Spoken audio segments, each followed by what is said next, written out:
Gergovie, tout le monde sait où c'est, mais Alésia. Blois devient le lieu où l'on aime assassiner les gens. Depuis 1946, Cannes fait son festival. Mais 68, ce n'est pas que le quartier latin, c'est aussi Lyon, Bordeaux, Strasbourg. L'histoire de Soissons ne se résume pas à celle d'un vase. Tous les chemins mènent à Reims. Mais la victoire de Charles Martel a-t-elle bien eu lieu à Poitiers ?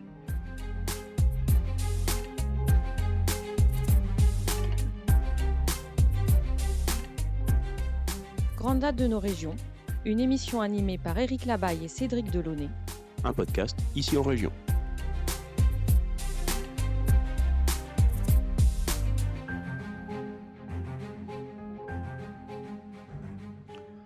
Le 19 juillet 1870, la France de Napoléon III déclare la guerre à la Prusse de Roi Guillaume. Le conflit, dont les premières opérations débutent dès le 2 août, s'avère rapidement catastrophique pour les armées françaises. En quelques batailles, leur sort semble scellé, et avec lui, celui du Second Empire. C'est en Moselle que s'est joué le deuxième acte de cette tragédie qui en compte 3. De Forbach à Metz, nous allons parcourir avec Éric Labaille, docteur en histoire et spécialiste d'histoire militaire, ces champs de bataille qui, du 6 août au 27 octobre 1870, ont été le théâtre d'une guerre qui, pour avoir été perdue d'avance, fut le prélude à une année terrible qui ne trouva sa conclusion qu'au printemps 1871.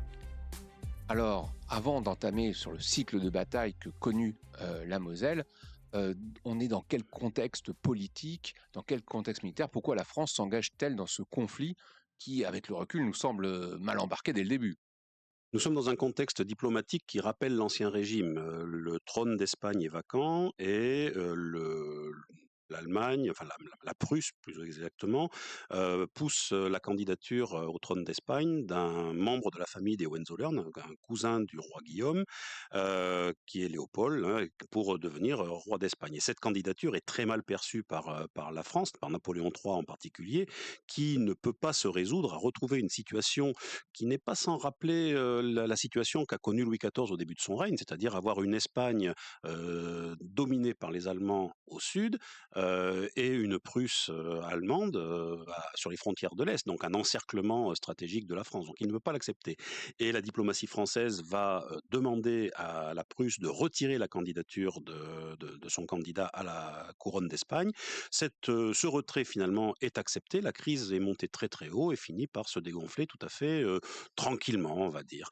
Et c'est là qu'intervient un événement sans aucune espèce La d'importance dépêche d'Ems. et oui, mais qui est la suite d'un rendez-vous manqué finalement. L'ambassadeur Benedetti demande un rendez-vous à Guillaume, au roi Guillaume, qui prend les eaux à Ems, et Guillaume n'est pas disponible pour le recevoir. Bon, et c'est un événement tout à fait classique en termes de diplomatie. Le souverain ne peut pas recevoir l'ambassadeur étranger. Il le lui fait savoir, c'est très bien.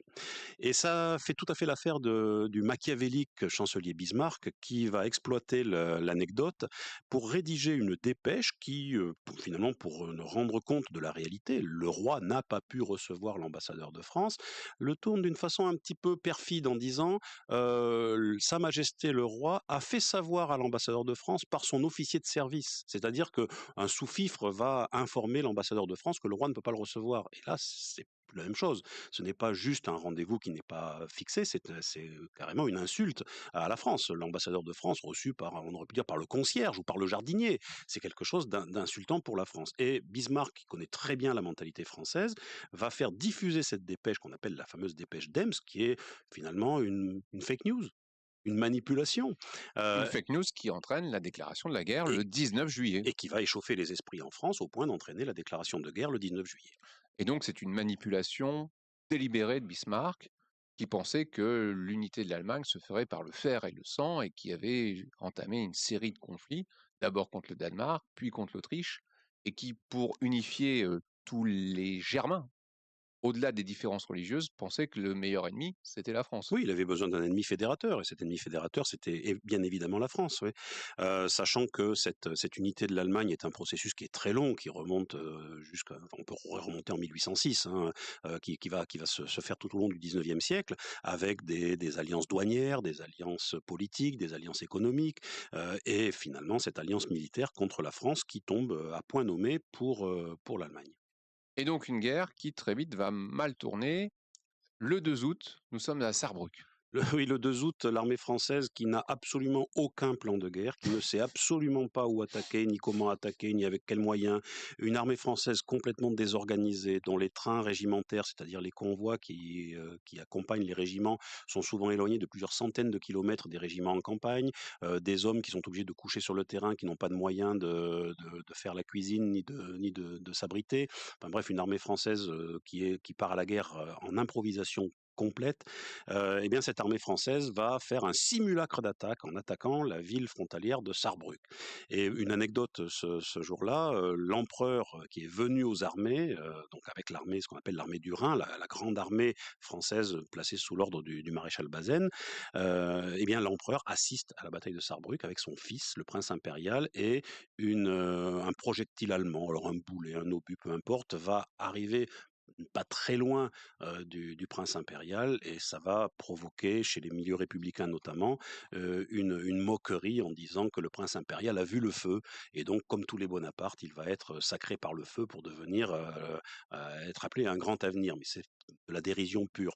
Donc c'est le seul finalement événement important de cette bataille de Sarrebruck qui va faire quelques morts et qui n'aboutira absolument à rien, puisqu'après quelques heures de combat, on revient sur les positions précédentes.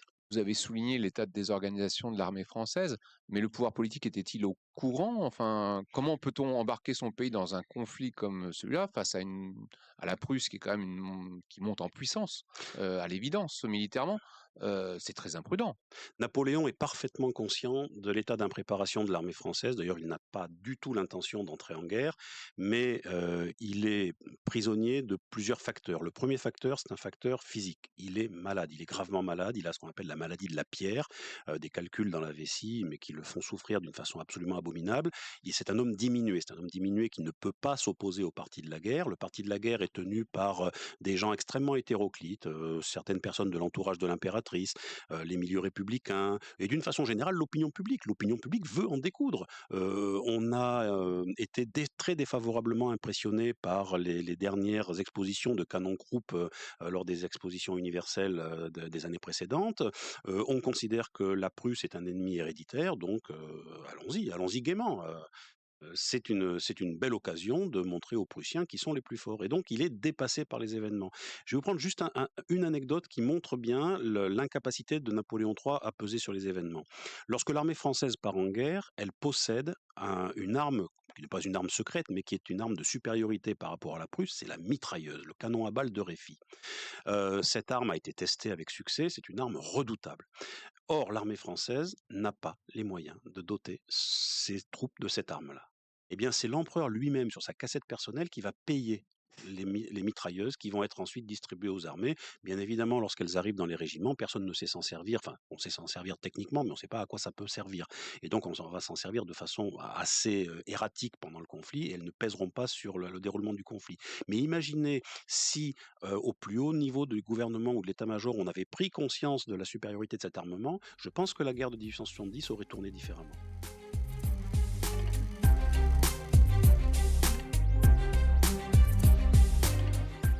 Grande date de nos régions. Un podcast ici en région.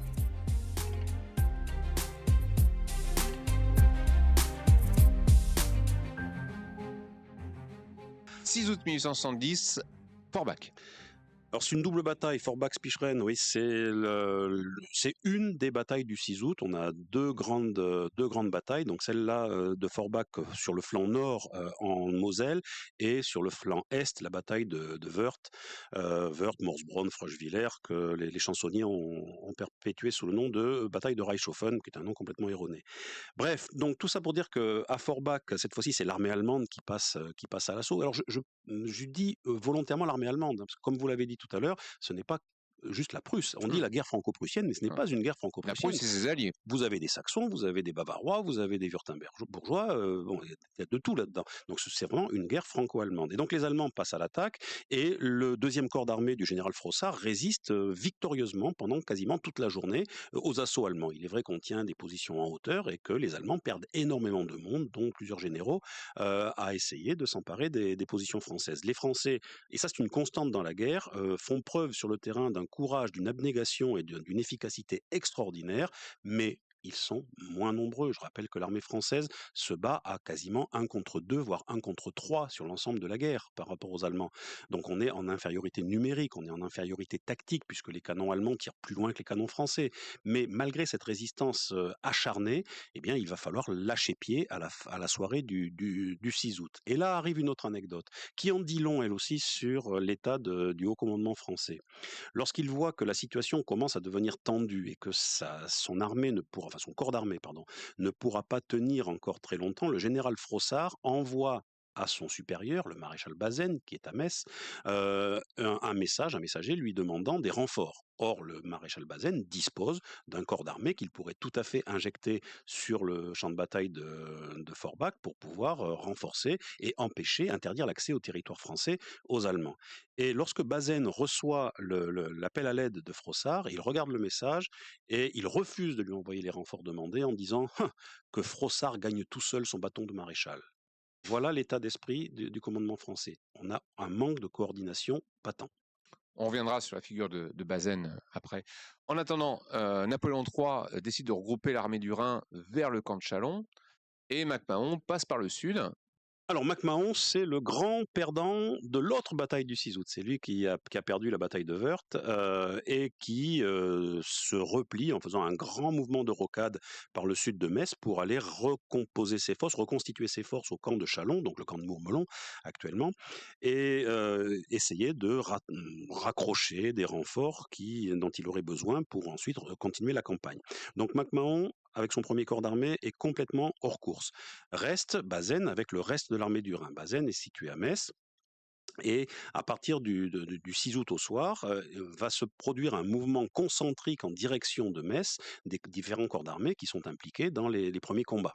Et Metz, c'est une place totalement imprenable. C'est une place forte qui a été fortifiée, qui est extrêmement puissante, oui, et que les Allemands, sur laquelle les Allemands risquent de se casser les dents, tout à fait. Et donc le 14 août, nouvelle bataille.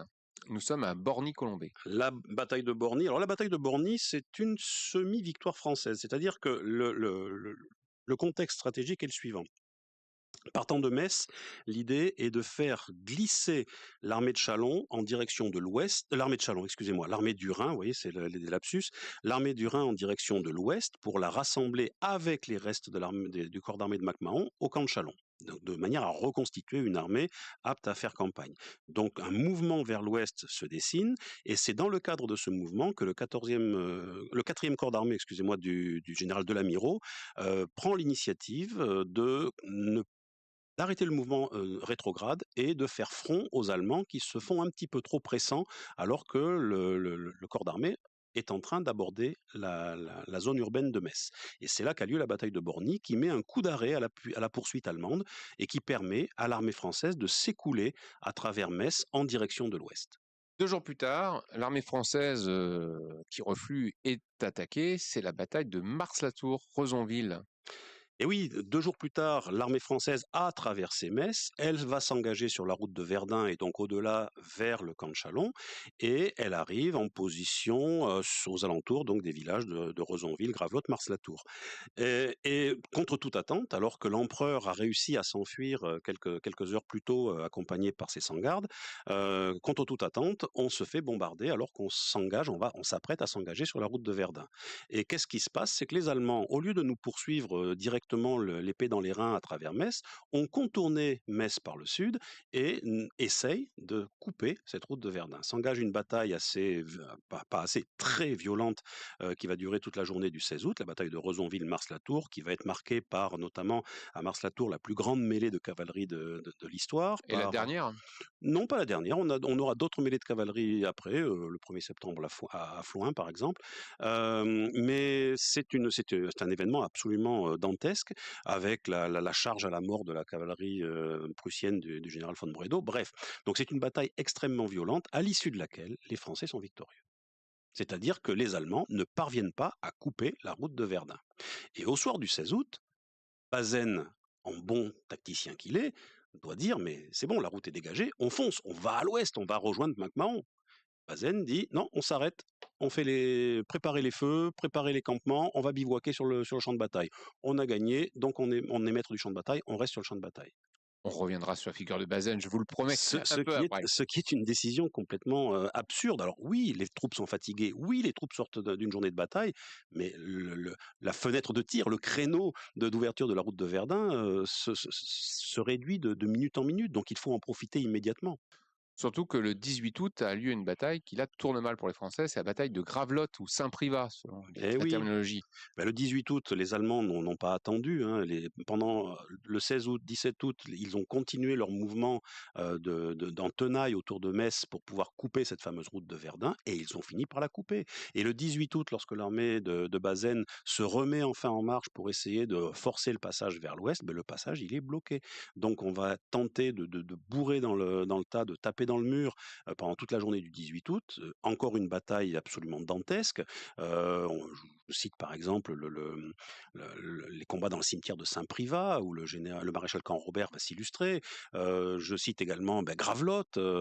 Ça tombe comme à Gravelotte, hein, l'expression, et c'est pas de la pluie qui tombe, hein. Donc cette bataille du 18 août est dramatique parce qu'elle montre que la décision de rester sur le terrain 2 jours plus tôt a été catastrophique. Désormais, à partir du 18 août, l'armée française, en tout cas l'armée du Rhin, est prisonnière du camp retranché de Metz.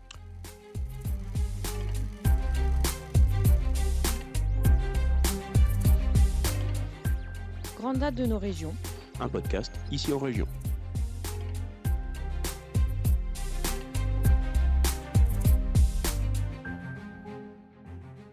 Alors, ce corps retranché de Metz, on pourrait en dire beaucoup de choses. Ce qu'il est resté de ce terrible siège, c'est bien sûr la décision finale de Bazaine de rendre les armes. Et de capituler. Alors, cette capitulation, elle a lieu dans un contexte politique qui a évolué, puisque l'empereur a été fait prisonnier à Sedan, l'Empire a chuté, et la République est proclamée le 4 septembre. Alors, c'est donc dans ce nouveau contexte, le 27 octobre, que le maréchal Bazaine décide de capituler. Les républicains y ont vu un acte de trahison et l'attachement de Bazaine à l'ancien régime. Est-ce que c'est une réalité ou est-ce qu'on est dans la propagande politique? Un peu des deux. Un peu des deux. Bazaine est un bonapartiste. Il a servi l'Empire. Il a été un des piliers de l'armée française de Napoléon III. On peut pas lui nier un attachement réel à la personne de l'empereur et de son régime.